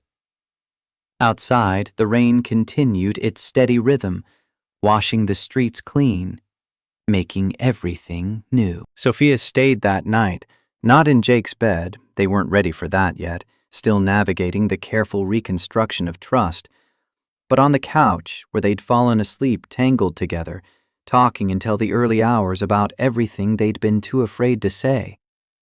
When Jake woke at dawn, stiff and uncomfortable, Sophia's head was on his shoulder, and her hand was clasped in his, and for a moment he just lay there, feeling the weight of her against him, solid and real and present. He must have moved because Sophia stirred, blinking up at him in the gray morning light. Hi.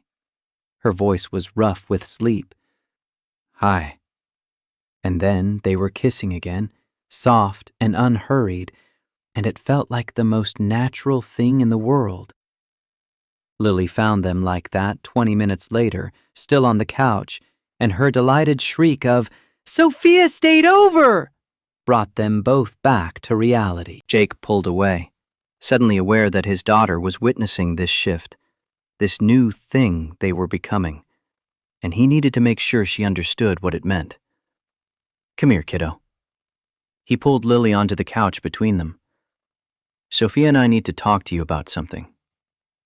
Lily looked between them, her expression serious. Are you boyfriend and girlfriend now? Sophia laughed, surprised. How did you were kissing. That's what boyfriend and girlfriend do. Connor at school told me. Jake exchanged a glance with Sophia, and she nodded, giving him permission to navigate this conversation. Yeah, we are. Is that okay with you? Lily considered this with the gravity of a judge deliberating a verdict. Does that mean Sophia's going to live here? Not right away. Sophia said it carefully. I have my own apartment right now, but I'll be here a lot if that's okay with you. Like every day? Probably most days. Lily nodded slowly, then turned to Jake. Daddy, does this mean Sophia's going to be my mom? The question hit Jake like a physical blow. He looked at Sophia and saw his own shock reflected in her eyes, mixed with something that might have been hope, or terror, or both. You know how sometimes the biggest truths get spoken by the smallest voices? That's what it felt like sitting between his daughter and the woman he loved, trying to find words for a future none of them had dared to name out loud yet. There are no shortcuts through the hard questions. You either face them or you don't.